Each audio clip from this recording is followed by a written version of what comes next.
welcome back. Shall we see if Mercury will let me do a live video yet? Blessings to Mercury, too, by the way. Everybody likes to say, oh, Mercury retrograde, including me sometimes. But I found that Mercury and other planets in retrograde have a certain, oh, what did my DM say? Je ne sais quoi. A quality of life, a magic to them that, I mean, you really have to experience it. You have to talk with them in order to get it. Anyways, I was just thinking about, well, a spirit message that came through recently about 40 days and 40 nights. Actually, it's been coming through. And I knew that I was probably going to do another 40 days, 40 nights series. Again, probably not every single day, but most days. And it reminded me of the last time that I did a 40 days and 40 nights video. And it was when my oldest son and I were, I believe we were still in the Explorer, but we may have just gotten the Element, and we were sleeping in Parks in the car. And I was like it was the winter, it had been 11 degrees, we had the bird. And I was like, we gotta be able to get a house, we gotta be able to do it, right? And then we did, sort of. Like, we did and we didn't. It was not stable housing. We still ended up becoming homeless again. But we still got, as I've told my oldest this whole time, like, we have this interesting way of up leveling each place that we go. Like, it may not, the next place may not be the forever place. The next place might be a place where we learn something. The next place might be a place where people learn something from us. The next place might be a place simply where I was meant to shine light on things, on shadows, and cause a little disruption and positive distraction for the good people to say, hey, I deserve to be treated better than that. Like, there's been so many different things. And it's I was talking with we have a housing navigator now. It's part of a state service that helps folks. Apparently, you have to be homeless for a certain amount of time, like a year or several years, or have multiple bouts of homelessness in order to get assistance in the state, which makes sense and it doesn't at the same time, but it is what it is. So we now have one because it's been going on 13 months of being homeless. And I remember just recently my housing navigator, because we have housing. We're not in it yet. It's not finished being built, which is a funny thing. Should be the mid to the end of October, maybe early November. Be brand new. And that's amazing, right? But she was telling me that she admired that I always have a good attitude and that nothing seems to deter me. It's funny because there's a part of me going, well, I find that more people find that endearing than not, but there's definitely some people that find it very, very frustrating that I don't quit. Anyways, love to everyone, I'll say that. So I was just thinking though, I'm proud to be the kind of mom and the kind of coach and the kind of YouTube content creator who can be that example of, somebody going through like incredible stuff that typically does. Like, it's, when I see other people struggling with homelessness, I don't sit and think, oh gosh, how could you be so unhappy? Like, no, I get it. I mean, one, how does it help anything to be miserable? And two, why not make it magical? Like, and I knew from the beginning, like, our situation was not one of a failure. It was an act of bravery. It was getting out of pirate infested waters. It was getting out of domestic abuse. It was getting out of old generational cycles.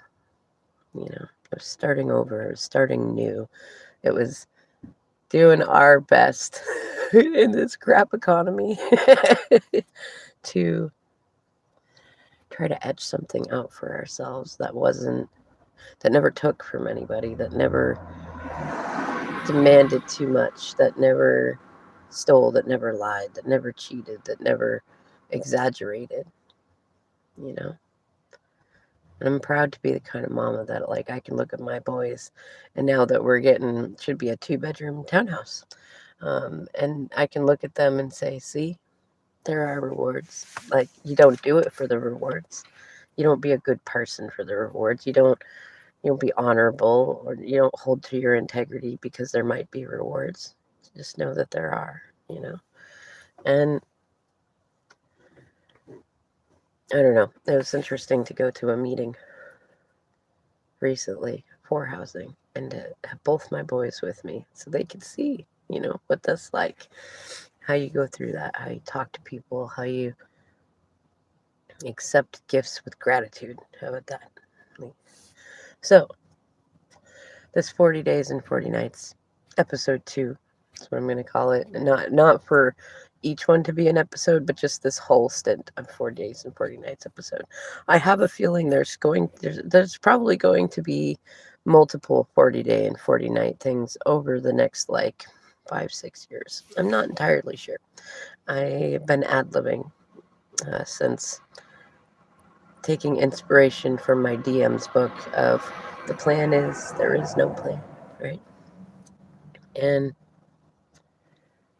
it's been an interesting adventure doing that, especially me, a Capricorn, who, it's not that I can't go without a plan, but man, I really prefer a plan. Or at least I did. I have found myself comfortable with either or.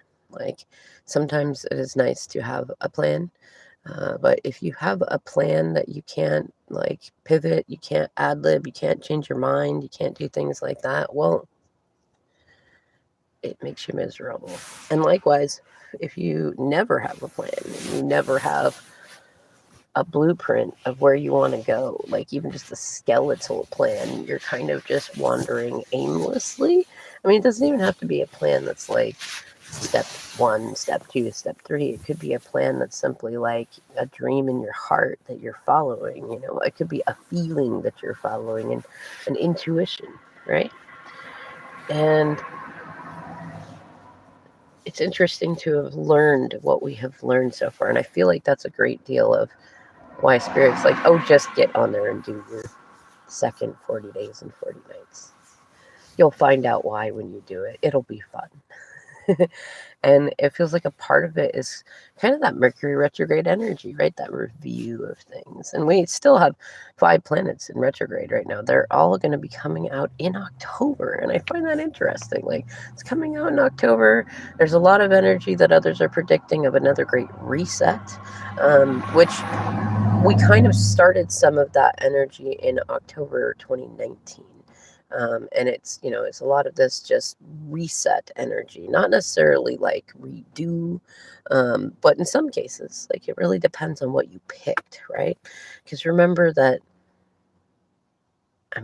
there's no assertion. You have free will. The universe also has free will. There's so many different aspects that can come into things. I think a lot of people really neglect to consider that we have a choice in what we experience, what we manifest, and how we experience what we manifest, right? And so it's if you chose new relationships, you may be going through that more. If you've chosen new jobs, you may be going through that more. If you chose your twin flame union again, or things like that, you may be going back through that. If you chose to go through old karmic cycles, it may have been that. Various different things that you may have chosen to go through that you may, or, whether with a full intent in your mind, or whether subconsciously because you're not really faced what you're looking at in your life. Either way, the past, I want to say 45, 46 months have probably been kind of for you a reset energy, right? It's almost like if you were playing a game of chess and somebody accidentally kicked the board, right? Then you got to find all the pieces, where they scattered across the floor and under the table and the ottoman, and you find them and you put them back on the board, right? Sometimes it could take a little bit of time to find all the pieces. Then you can decide, maybe I want to be the other side. Maybe I want to be the other color, and and then it happens again, right? And you learn really, really well where each piece goes. You could probably by that time recognize the feel of a pawn by just feeling it, not looking at it, the feel of a bishop, the feel of a king, the feel of a queen, right? And that's definitely when I look back and I think about where things were when I did my last series of 40 Days and 40 Nights. That's exactly what I see when I think about this next 40 Days and 40 Nights, which interestingly enough lines right up with coming up right before Thanksgiving.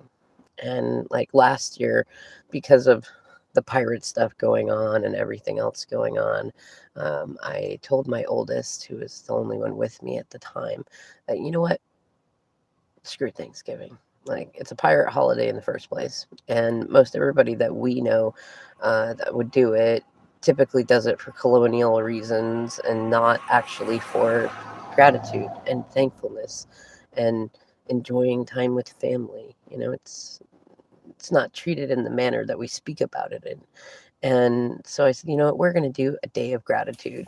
And we both kind of laughed because what does that spell? Dog. Right? So we had our dog. And it was probably one of the better holidays that we've had. We've had a couple of decent ones when he was very, very little, but unfortunately, pirates got a pirate, and so they got the way that they got about that time, right? Or as I should say, about that time, they went into their normal behaviors over the years, and Thanksgiving became more of a chore, you know. Or it was still decent food because we have a fair amount of pirates that are decent cooks, at least when it comes to making boxed stuff. But like, it just wasn't the same, you know. And especially after my DM got caught in his circus, it definitely wasn't the same. And so it was nice to be able to have a day of gratitude. And we picked the day. It was not on the same day. It was, you know, it was around there. But I find it interesting that, like, and that was before I did my first 40 Days and 40 Nights. And so I find it interesting that this 40 Days and 40 Nights, which I put up that there was a 40 Days and 40 Nights that's ending on October 30th. I'm not sure for who. It could be for me. It could be for someone else, you know. But there's another one, and it's now. And this one would line up with the 40th day being either just before or just on the day of Thanksgiving. And my oldest and I, about that time, were in a former friend's apartment in Casino Road, one of the what I liken to Hell's Kitchen in Daredevil. And it was one of those. It was not the best place to be, but it was a place to be that was out of where we were, you know. And thinking about where we went from there, because it wasn't long after that it was like, oh, we can't stay here. We cannot stay here. We will get tangled in more pirate bullshit, and it could get scary. In fact, the only adult that was there in involvement was like genuinely scary, and scary in like a really needed deep mental health sort of way, like genuinely scary. And I knew that we had to go. I didn't know where we were going to go. My car was broken. We were borrowing somebody else's car. We had stuff with us, and I didn't know where we were going to take it. We made a trip out to Bering, Washington to stay at night with some weird people. And it was the most interesting adventure from there. And, you know, from there, I just said, you know what, we just got to keep looking. We just got to keep looking. And it's funny because it wasn't even until recently, like I was aware of what my familial pirates probably thought was going to happen, which included like, we'd go out into the world and find that it's a cold, cruel world and then come crawling back. We're sorry. It's like, no, you don't put your fucking hands on my children. You don't treat me that way. You don't treat other human beings that way and expect you to come back. I would rather face the cold, cruel world, which I'm already aware is a cold, cruel world. So it's not really And it's funny to say that because I don't fully believe that it's like a cold, cruel world. But I recognize that for a lot of people, that's the experience that they have. And it's kind of one of those like, I'm aware. I've been aware since early on. I grew up with pirates. How could I not be aware that there's plenty of coldness and cruelness in the world? But, you know, it was kind of one of those like, how can I expect to manifest better if I'm always trying to manifest it from the same sources that we're never wanting to get better? You know, it's kind of that you can't. What do they say? You can't squeeze blood from a stone or blood from a turnip, right? And it's like there's got to be the opportunity to have better. It's not going to be here where we are. The opportunity to be treated better, to feel that self-love, to feel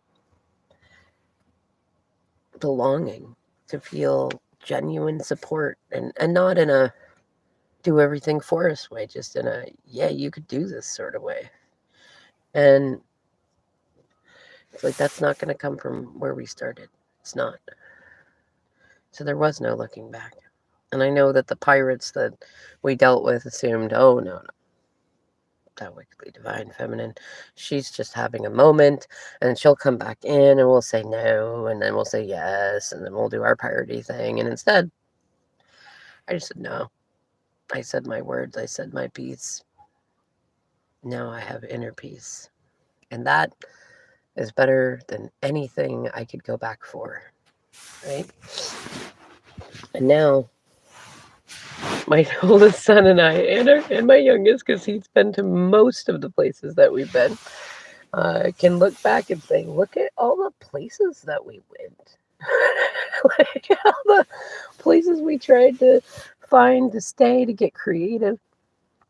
Look at the, the legitimate jobs that we worked. Look at the different things that we tried. Look at how many people helped us, including a lot of you, Look at all the different things that we survived. Look at the times that people thought we would fail and we thrived. Look at the times that we thought we were going to thrive for a while and then had to go.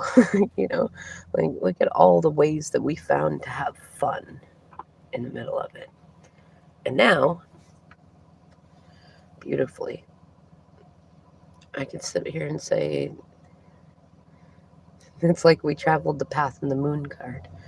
And now I can look at things and I can show my boys, like,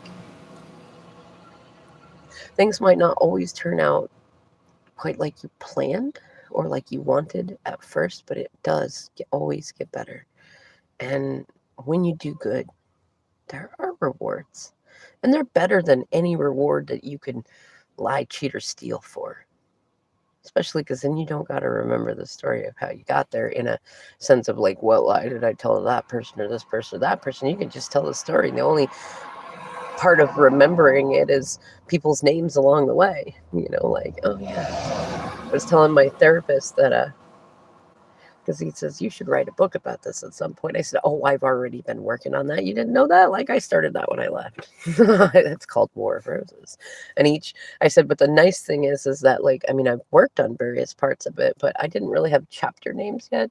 And now most of the chapter names are the names of the places we have stayed, and like the last few recent names have been great. Like, we're in a garage right now and we're calling it the studio, which is what I was trying to manifest for us before housing said, hey, we've got a 2-bedroom townhouse for you. It's like, oh my gosh, yes, please, thank you.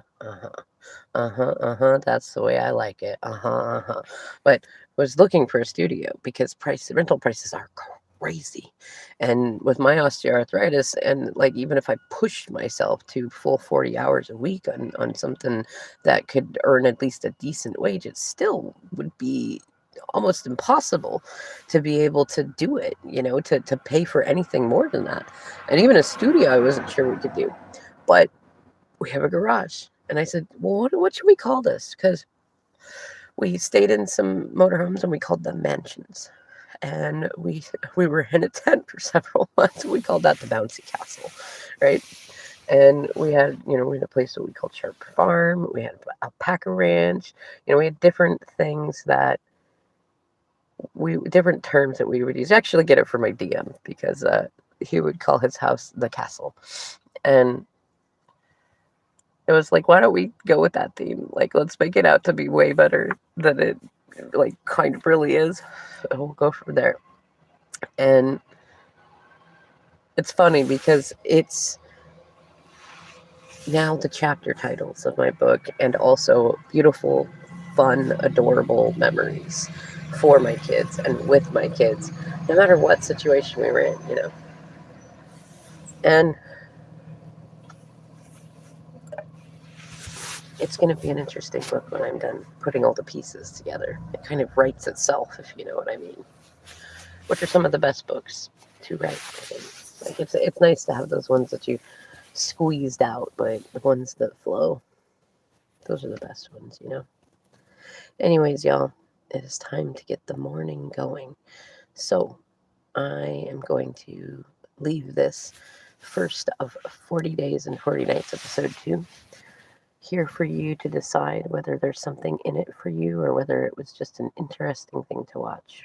And I will see you in the next vlog.